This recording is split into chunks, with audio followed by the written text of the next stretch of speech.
Assalamualaikum warahmatullahi wabarakatuh. Selamat pagi menjelang siang pendengar Pro 1 Radio Republik Indonesia Jember dimanapun Anda semuanya berada. Senang sekali siang hari ini saya Nizar Sufi kembali hadir temani Anda untuk program Ala Dokter. Ini sebuah wadah untuk siapapun Anda yang ingin mengenal lebih dekat tentang bagaimana cara mensyukuri nikmat dari Tuhan dengan menjaga kesehatan. Kita akan belajar bersama para dokter. Nah, pagi hari ini pendengar kita akan menyoroti berkaitan dengan kewaspadaan kita tentang diare kronis akibat infeksi parasit. Diare ini sering diremehkan atau bahkan dianggap sebagai hal yang wajar saja terjadi. Apakah hal ini memang harus diwajarkan demikian atau kita harus segera melakukan tindakan ini ketika kita atau keluarga kita atau mungkin anak kita terjangkit diare? Kita akan bahas pendengar Pro 1 di kesempatan pagi hari ini bersama dengan Dr. Yunita Armianti.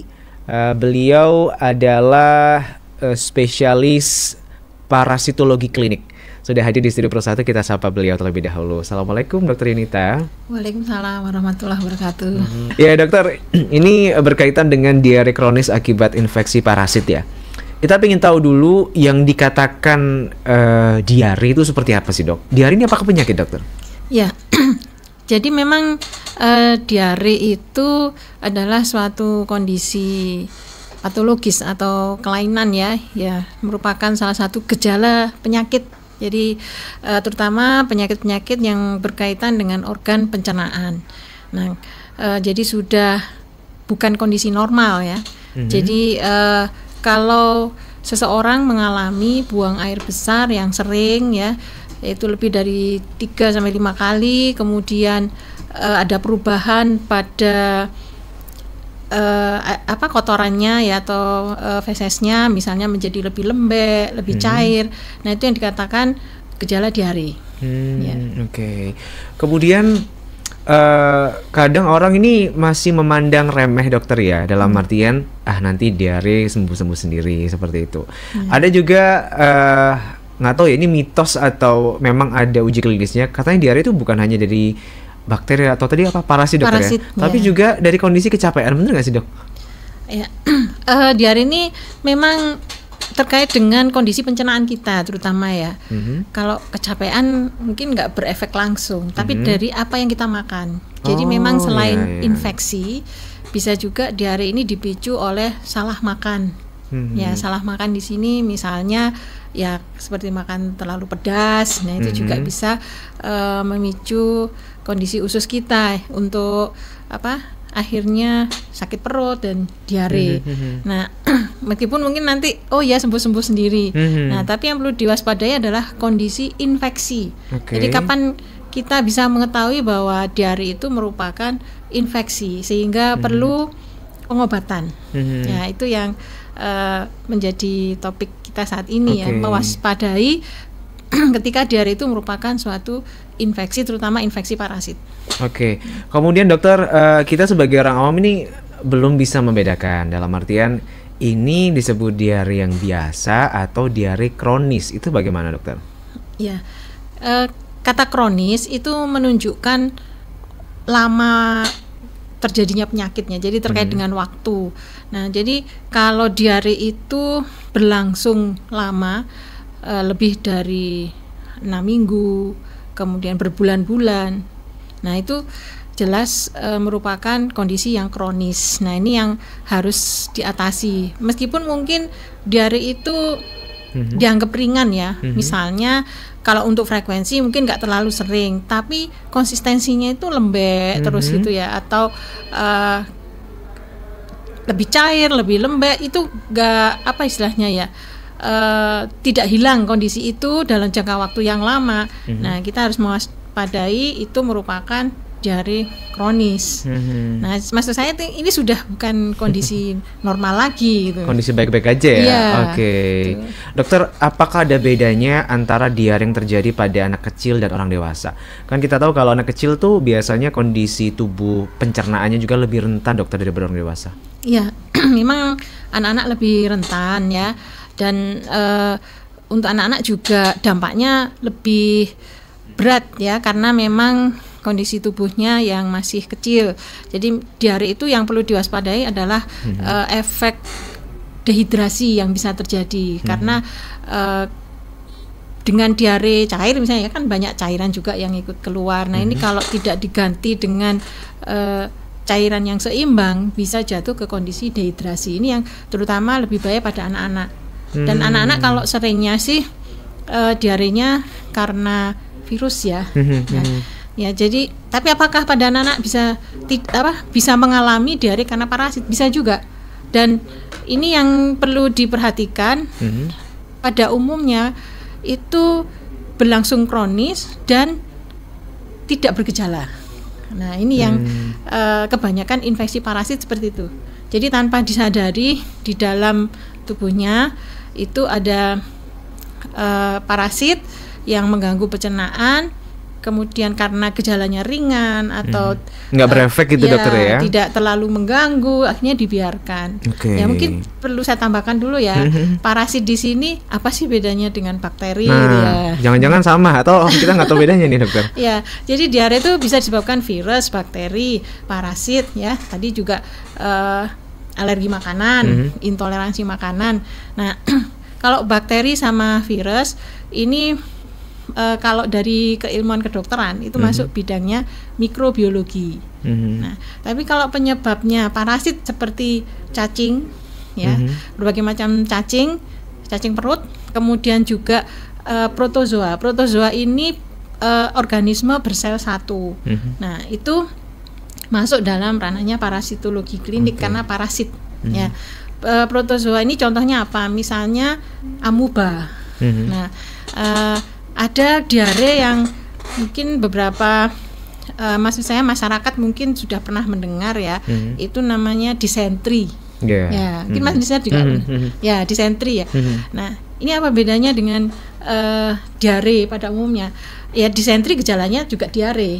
Ya, tapi di sini diarenya ditandai dengan ada lendir dan darah. Nah, itu kita harus waspada. Salah satu penyebabnya adalah parasit, yaitu protozoa amuba. Iya. Oke, jadi penting juga bagi kita masyarakat untuk tahu dan mewanti-wanti apa yang kita konsumsi, dokter ya.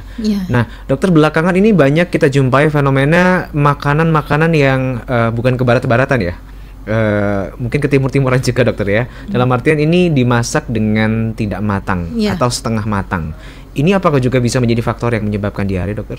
Betul. Jadi salah satu jalur penularannya itu adalah dari makanan yang terkontaminasi dan air yang terkontaminasi. Nah, makanan yang terkontaminasi ini kemudian dikonsumsi dalam keadaan belum matang. Nah, ini contohnya lalapan ya. Ya, lalapan. Ini kesukaan masyarakat Indonesia nih ya. Termasuk saya juga suka. Lalapan itu kan nggak afdol kalau nggak ada, maksudnya nggak hanya ikan atau ayam ya, tapi harus ada pendampingnya dari sayuran-sayuran mentah ya, seperti kacang panjang, kemudian kol atau kubis itu ya.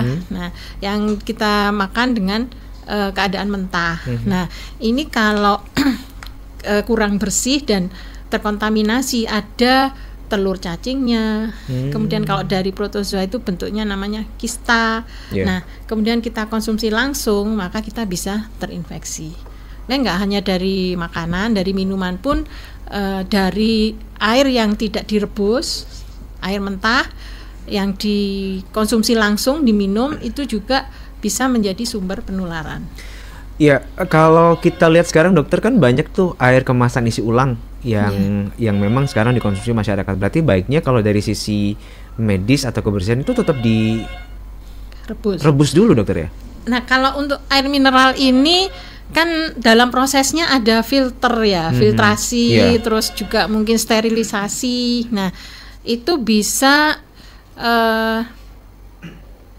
jadi mematikan dari tadi ya, telur, dan yang penting adalah sumber airnya.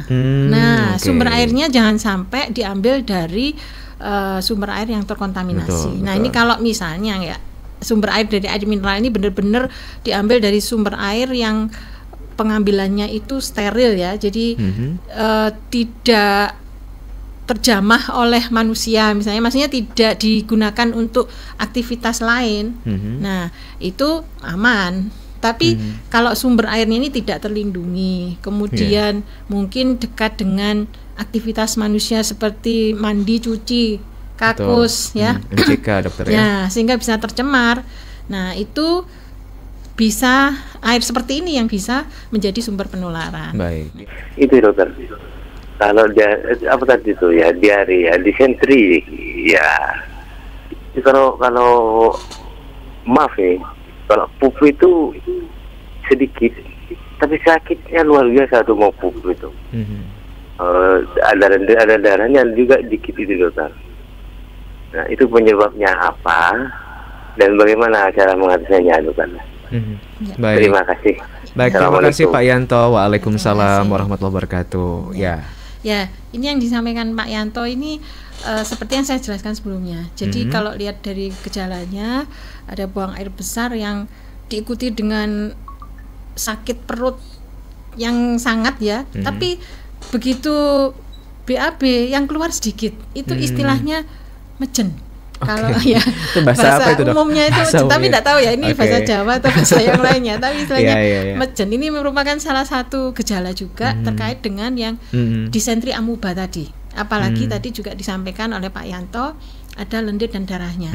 Ya, ini diare ini bisa berlangsung kronis. Maksudnya memang kalau untuk frekuensi bisa tidak terlalu sering, tapi nggak hilang-hilang gitu ya. Nah, tadi sampai ada darahnya juga dokter? Iya, itu karena parasitnya yang namanya amuba tadi, dia memang menggerogoti dinding usus. Jadi membuat luka di dinding usus sehingga bisa menimbulkan perdarahan. Meskipun perdarahannya itu nggak banyak masif gitu enggak ya, tapi perdarahan itu keluar bersama kotoran, bersama pupnya tadi. Nah, juga lendir itu juga berkaitan dengan adanya luka tadi. Nah, ini juga menjadi tanda dari disentri tadi. Nah, bagaimana mengatasinya? Ya harus diobati. Nah, harus diobati. Ya, untuk obatnya apa? Apa namanya? Tentunya harus periksa ini ya, harus periksa ke istilahnya fasilitas kesehatan ya sekarang ya, Vaskes yang terdekat, apa ke puskesmas, apa ke mungkin ada dokter praktek mandiri, yang jelas harus diobati, jangan dibiarkan. Kenapa? Karena yang pertama ini bisa berlangsung kronis dan bahayanya untuk yang amuba ini parasitnya itu bisa jalan-jalan kemana-mana, makanya di dalam tubuh ya, melalui apa? Melalui aliran darah. Nah, itu kalau lukanya semakin dalam, luka di ususnya itu. Nah, ini yang bahaya. Bisa nanti nyantol di hati, di paru-paru, bahkan bisa ada yang di otak. Makanya harus diobati. Sebenarnya obatnya itu murah dan mudah didapat. Asalkan mau berobat aja dokter ya. Itu. Jadi jangan dibiarkan. Yang kedua, bahayanya kalau ini dibiarkan menjadi kronis tadi, kalau buang air besarnya itu sembarangan ya, jadi misalnya ada yang sakit seperti ini kemudian buang air besarnya biasa di sungai misalnya, nah akhirnya sungai itu tercemari, nah, tercemari misalnya air sungainya itu dipakai macam-macam, nah akhirnya juga bisa mengenai orang lain, menjadi jadi sebagai apa ya, sumber penularan yang terus-menerus mengeluarkan parasitnya tadi.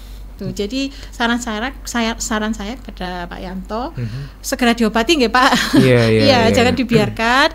Nah, nanti obatnya apa? Nanti bisa periksa ke dokter terdekat. Baik ya.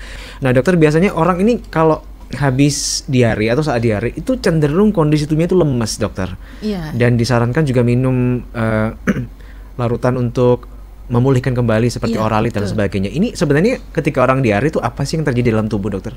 Ya, jadi ini terutama diare yang cair ya, diare yang cair itu pas keluar banyak kemudian sering. Nah, itu cairan tubuh juga banyak yang terkuras keluar. Nah, itu yang bikin lemesnya karena tubuh kita 70% terdiri atas cairan. Nah, jadi kalau cairannya banyak keluar, akhirnya dampaknya tubuh menjadi lemas. Nah, itu kalau dibiarkan bisa menjadi dehidrasi yang mengancam jiwa juga, terutama anak-anak. Nah, oleh karena itu pertolongan pertama kalau mengalami diare, terutama diare yang sering dan cair, itu adalah minum air yang seperti orali tadi ya, atau bisa juga membuat sendiri. Oh bisa, boleh ya. Dari gula garam itu. Tapi gulanya jangan banyak-banyak dokter ya. Oh iya, memang nggak banyak. 1 sendok kecil, terus garamnya seujung sendok kecil itu. 1 gelas. Setiap kali buang air besar minum 1 gelas. 1 gelas ya, oke. Supaya nggak lemes tadi. Baik ya, Pak Ahmad silakan. Jangan tertukar, Pak Ahmad Heriawan mantan gubernur. Iya, Pak Ahmad silakan. Bu, tentang masalah ini kesehatan ya. Kan masalah barusan gini Bu. Kalau perut saya Bu, sejak dulu juga apalagi sekarang tidak kuat makan yang pedas-pedas tuh kan. Makan sedikit juga langsung panas ini. Apalagi sekarangnya udah faktor usia misalkan. Tapi dulu juga ketika ini faktor apa Bu kira-kira? Makanya kan sekarang begini. Seperti di Jawa Barat kan ada seblak. Jangankan sama makan seblak. Di Jember juga banyak seblak loh sekarang Pak. Tapi saya Pak jangankan makan, belum pernah tersebut karena nggak kuat ini juga wanginya juga itu seblak itu. Wah, nah kira-kira Bu faktor apa itu kan? Jadi pokoknya seperti itu Mbak. Itu mungkin Bu. Lalu satu lagi Bu. Nah sekarang nih kalau habis makan kadang-kadang suka panas perut itu kan. Nah udah panas baru minuman larutan yang ini baru sedikit teratas itu kan suka panas di faktor apa kira lambung atau bagaimana? Terima kasih Bu. Assalamualaikum. Waalaikumsalam warahmatullahi wabarakatuh. Bisa langsung dijawab dokter ya keduanya, monggo. Ya ini terkait dengan gangguan perut ya, maksudnya bukan diarenya yang dikeluhkan ya, tapi karena rasa tidak enak di perut ya. Kalau lihat yang diceritakan oleh Pak Ahmad tadi ya, Pak Ahmad, sepertinya berkaitan dengan lambung nih. Jadi memang pertama kali makanan masuk itu kan mengendap di lambung. Nah ini kalau memang punya gastritis atau tukak lambung ya, luka di lambung itu memang tidak bisa dengan makanan pedas, karena makanan pedas akan memicu peningkatan asam lambung sehingga merasa tidak enak di perut ya. Nah sebenarnya juga kondisi ini bisa memicu diare, tapi diarenya bukan karena infeksi tapi karena peningkatan asam lambung tadi, sehingga bisa memicu gerakan usus. Gerakan ususnya itu meningkat. Nah, gerakan usus yang meningkat ini bisa menimbulkan diare juga.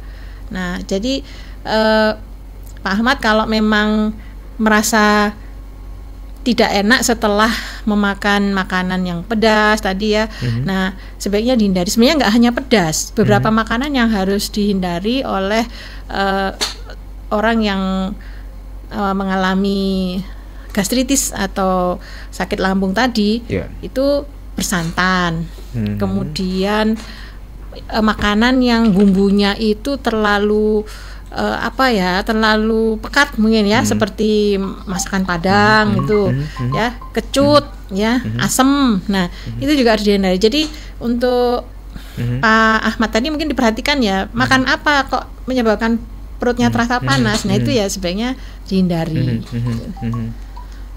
Iya, oke. Jadi ada banyak penyebab dokter ya. Kalau kita sudah tahu tubuh kita rentan terhadap makanan pedas, berarti memang harus dihindari. Sumber penyebab diarenya terus dihindari dokter ya. Apa istilahnya, jangan menyusahkan diri sendiri lah. Mending makan yang aman-aman dan terutama sehat gitu ya. Karena emang makanan pedas kayak seblak tadi belum tentu sehat kan ya. Tapi nagih kadang-kadang. Itu tuh, itu yang dinamakan tobat sambal dokter ya. Udah tahu sambal bikin diare salah satunya, tapi masih doyan dokter ya. Baik. Selamat pagi dokter. Selamat pagi Bapak. Ini saya tanyakan mengenai usus buntu dan kanker usus ini dokter. Sebagai orang awam, gimana cara membedakannya itu dokter? Misalnya dengan cara melihat kotorannya gitu dokter. Oh, dari gejala-gejala yang ditimbulkan gitu dokter. Untuk membedakan apa tadi Pak? Kanker usus?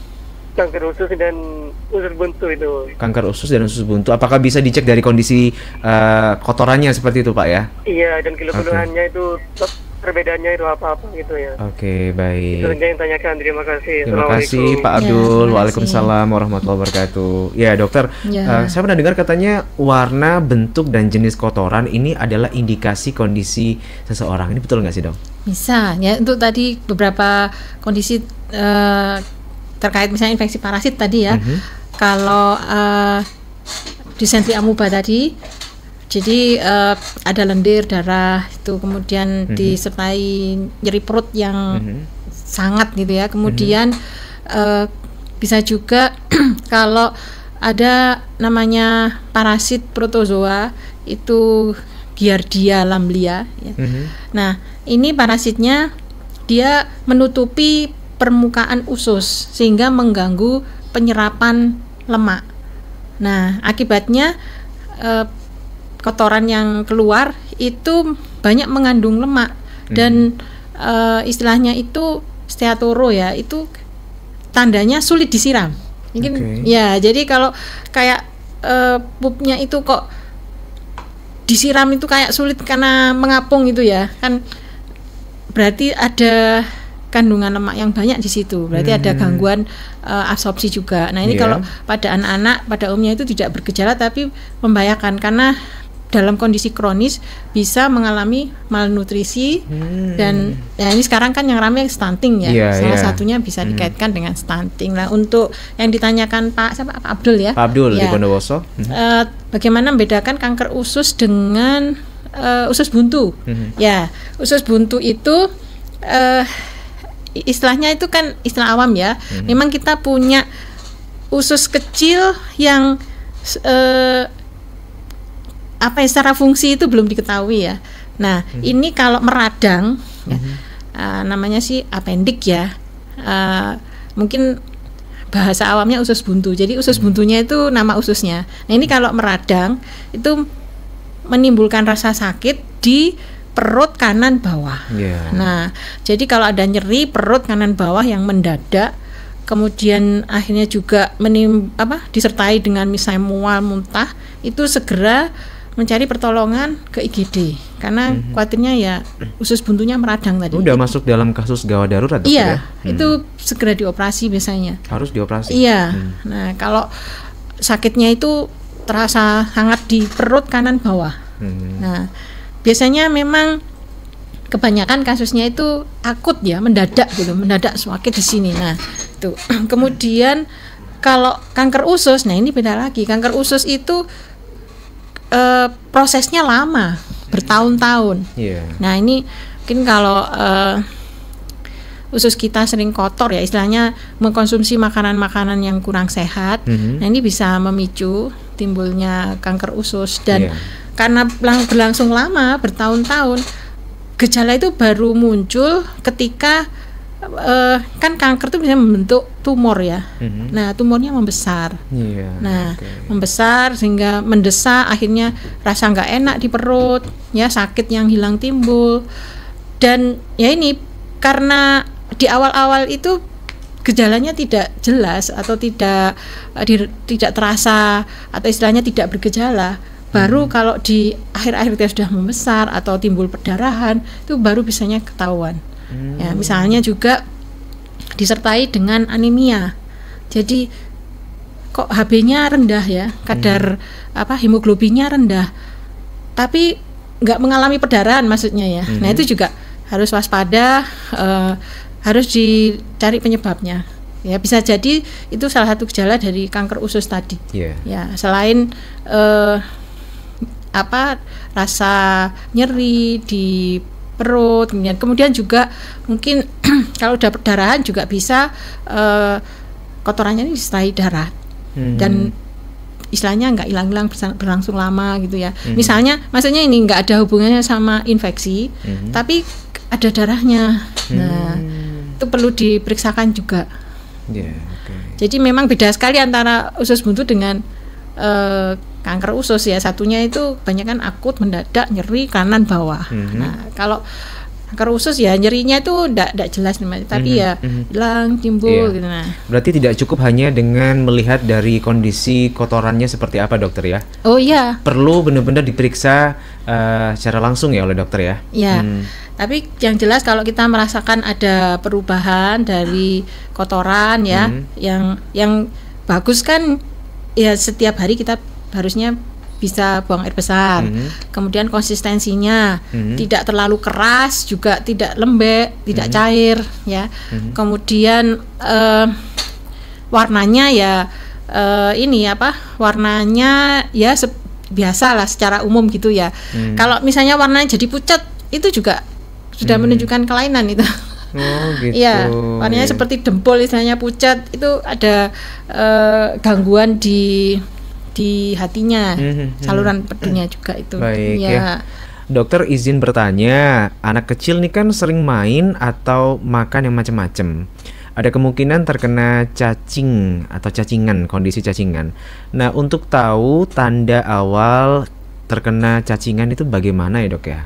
Ya, ini yang agak sulit memang. Jadi memang benar anak kecil itu rentan terinfeksi cacing ya, karena kurang bisa menjaga kebersihan ya, terutama suka main tanah. Jadi salah satu jalur penularannya itu adalah tanah yang mengandung telur cacing. Jadi main-main di situ, kemudian lupa cuci tangan, memegang makanan, kemudian ikut masuk bersama makanan. Nah, pada anak kecil itu pada umumnya untuk cacingan tidak bergejala, ini yang repot. Nggak bergejala dokter ya? Iya, tidak bergejala. Apalagi kalau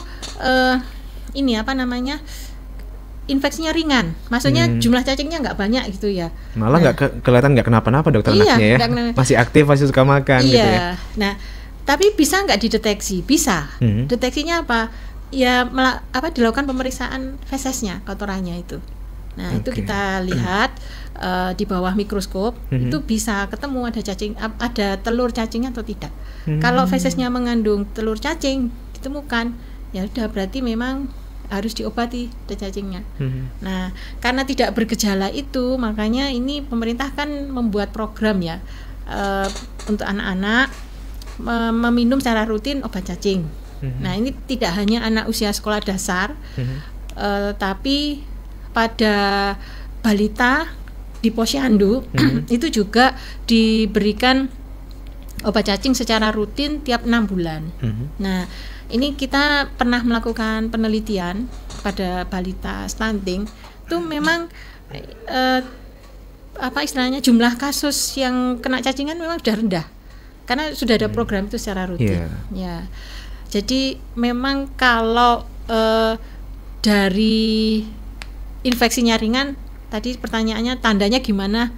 Sulit. Tapi kalau infeksinya agak berat, baru kelihatannya apa? Cacingnya itu bisa keluar sendiri.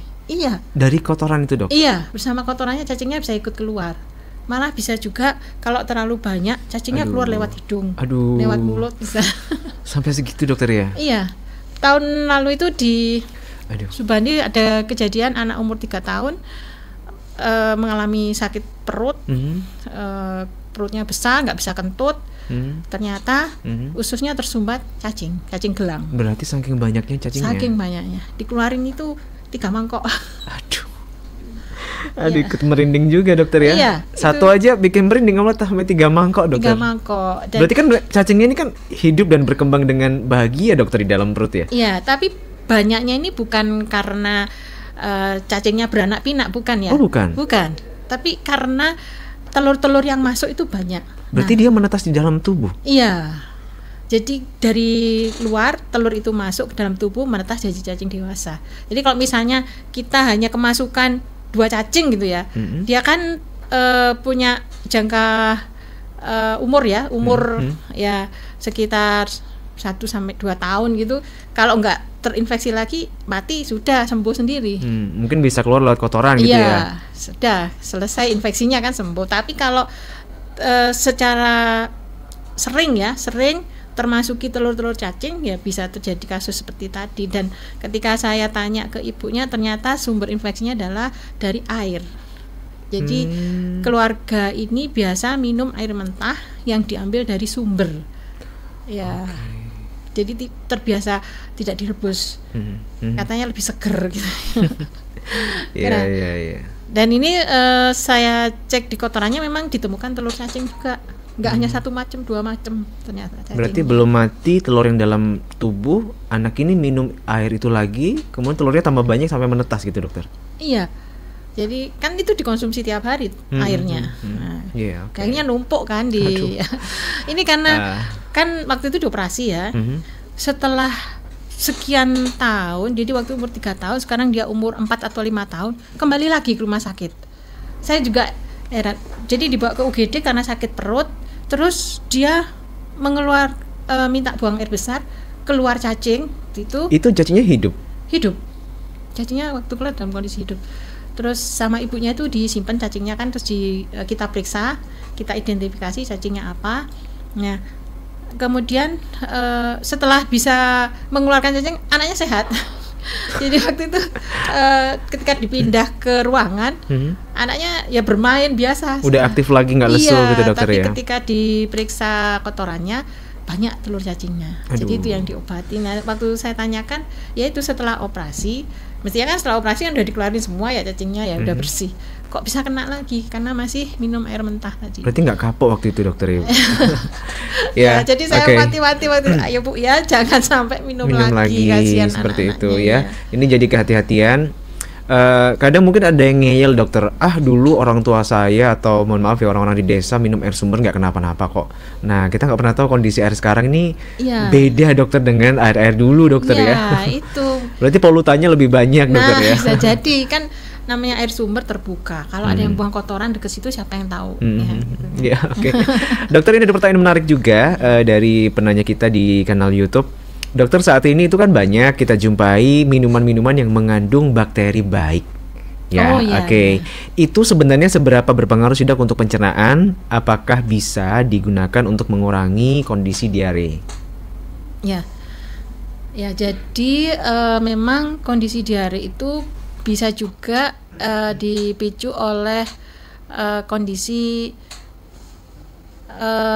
infeksi bakteri tadi ya, sudah saya sampaikan di awal. Nah, bakteri baik ini maka kalau kita konsumsi, maka dia bisa menekan bakteri yang tidak baik tadi atau bakteri patogen. Nah, jadi untuk diare yang ringan karena infeksi bakteri, bisa kita menggunakan istilahnya probiotik ya. Ya, probiotik jadi suplemen yang berisi flora normal atau bakteri-bakteri yang non patogen yang baik tadi untuk menekan bakteri yang tidak baik.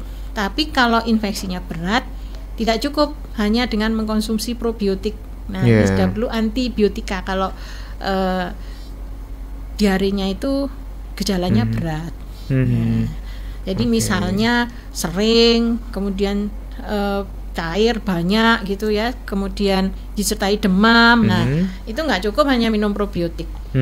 Tapi kalau ya untuk pencegahan gitu boleh dokter ya? Pencegahan bisa. Iya, oke. Nah, ini menjadi hal yang benar-benar harus kita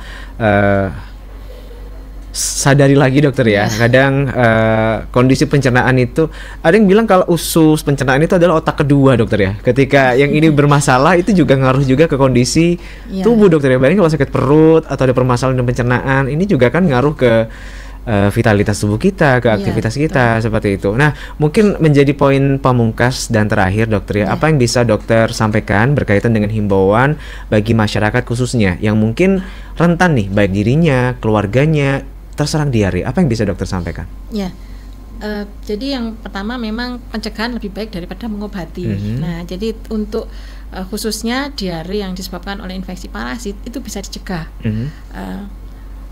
Terutama adalah terkait dengan bagaimana penularan dari parasit tersebut. Nah, jadi bisa lewat tadi makanan mentah, tanah, kebersihan pribadi ya, seperti cuci tangan. Jadi kebiasaan cuci tangan sebelum makan, kemudian menjaga kebersihan kuku, memasak makanan dengan matang, kemudian jangan minum air mentah ya. Dan yang penting juga adalah jangan mencemari lingkungan dengan penyakitnya ya.